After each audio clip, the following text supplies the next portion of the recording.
हम सब लोगों का मानना है कि यह असंवैधानिक बिल है। साफ तौर पे आर्टिकल 26 जो हमारे संविधान में है, इसका ये उल्लंघन करता है। इस बिल में जो भी पार्टियां थी जो अपने आप को सेकुलर पार्टियां कहती हो या सेकुलर नेता कहते हो, उनका पर्दाफाश जो है हुआ है। हमारी सरकार आने पर किसी भी कीमत पे इस बिल को हम लोग बिहार में लागू नहीं होने देंगे।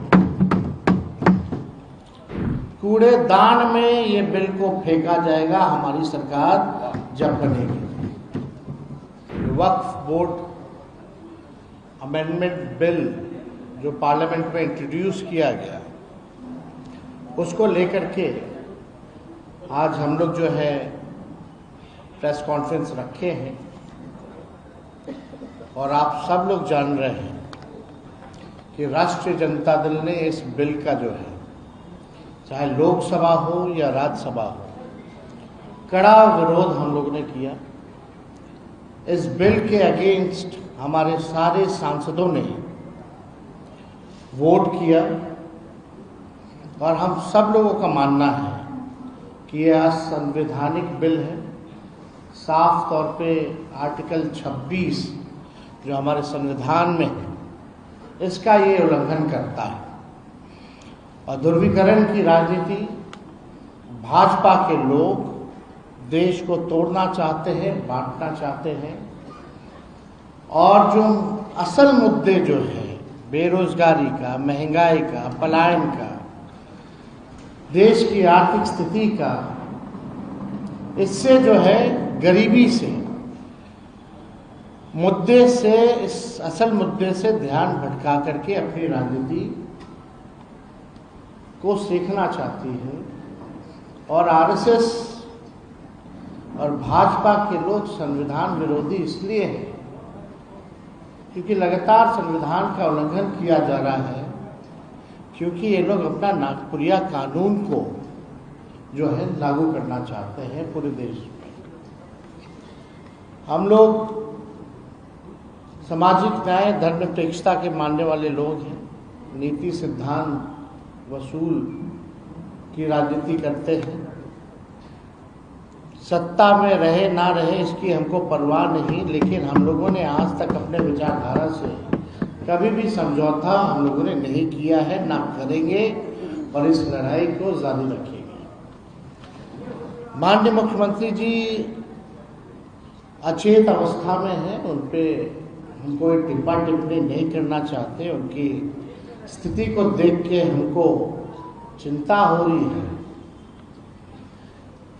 लेकिन इस बिल में जो भी पार्टियां थी जो अपने आप को सेकुलर पार्टियां कहती हो या सेकुलर नेता कहते हो, उनका पर्दाफाश जो है हुआ है। और ये दिखाता है कि ये लोग केवल अपने कुर्सी के लिए, अपने स्वार्थ के लिए राजनीति करते हैं, ना कि देश की जनता, एकता या कोई विचारधारा की राजनीति करते हैं। ये इसमें स्पष्ट हो गया। अब कोई कितना भी आकर के जस्टिफाई करे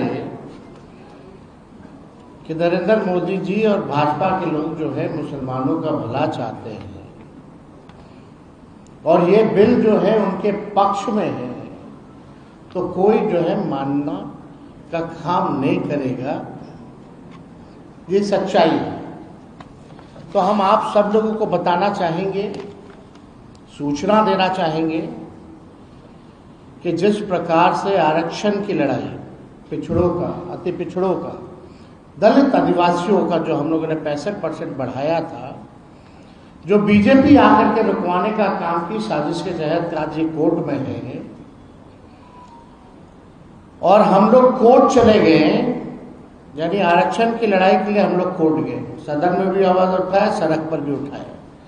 ठीक उसी प्रकार से जो अन्याय जो हो रहा है हमारे मुसलमान भाइयों के साथ, इसको लेकर के राष्ट्रीय जनता दल जो है आज हम लोग कोर्ट गए हैं, सुप्रीम कोर्ट गए हैं इस बिल के खिलाफ। तो पहली सूचना ये है।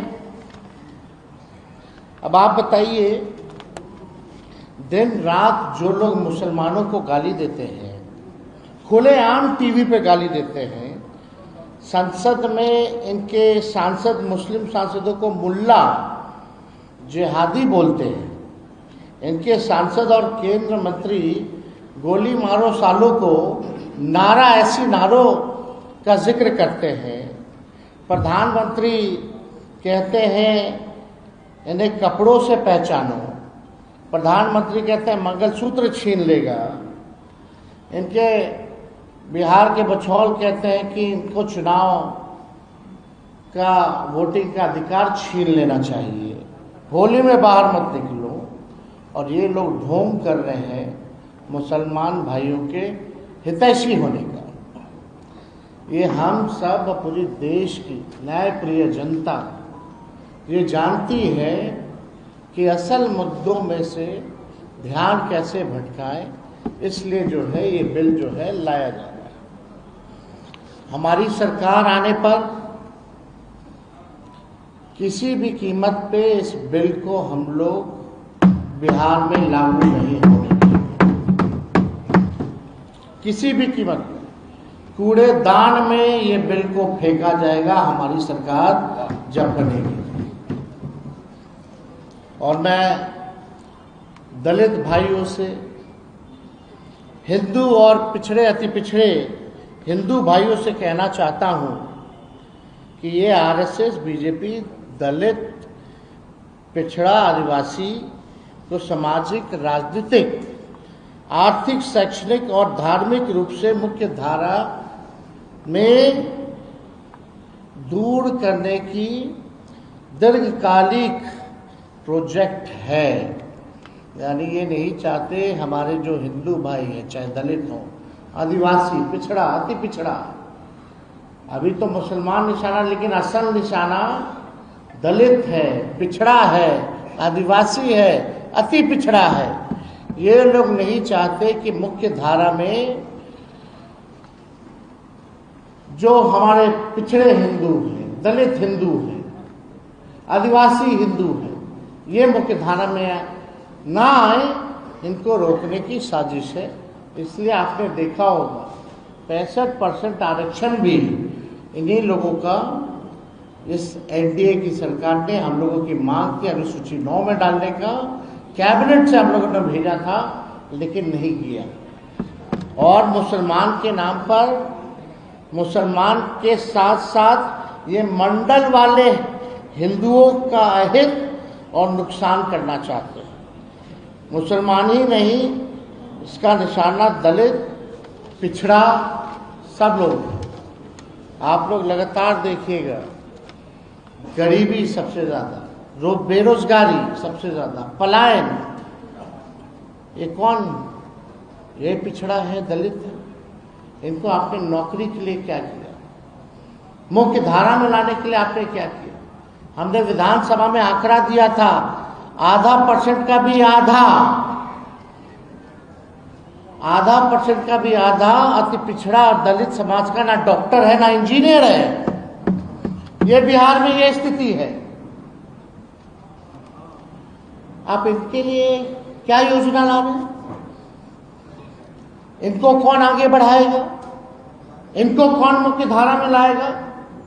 इसलिए हमारा स्पष्ट रूप से हमारा मानना है कि मुसलमान के बाद तो ये ईसाई, सिख, सब पर ये हमला बोलेंगे, लेकिन खास तौर पे जो मंडल हिंदू हैं, जिनकी 80% आबादी है, उस पे ये लोग जो है निशाना जो है टालने का काम करेंगे। इनका आगे का फ्यूचर का इनका प्रोजेक्ट है। तो ये वक्फ बोर्ड को लेकर के हमारी पार्टी का, हमारे राष्ट्र अध्यक्ष जी का स्पष्ट है, ये गैर संवैधानिक है।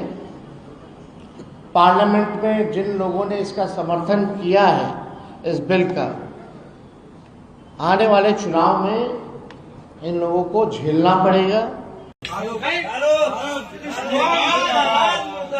धर्म सिंह मुर्दाबाद, कुमार मुर्दाबाद, धर्म सिंह मुर्दाबाद, कुमार मुर्दाबाद, धर्म सिंह मुर्दाबाद, नीतीश कुमार हाय हाय, कुमार शर्म करो, कुमार शर्म करो, मुसलमानों को ठगना बंद करो, धर्म सिंह मुर्दाबाद, जनता दल यूनाइटेड मुर्दाबाद, केंद्र सरकार होश में आओ, वक्फ बोर्ड कानून वापस लो, वक्फ बोर्ड में संशोधन करना बंद करो, नीतीश कुमार मुर्दाबाद, मुसलमानों को धोखा देना बंद करो, मुसलमानों के साथ दोहरी नीति बंद करो, धर्म सिंह मुसलमानों के खिलाफ बयान देना बंद करो, धर्म सिंह बयान देना बंद करो, नीतीश कुमार हाय हाय, नीतीश कुमार हाय हाय।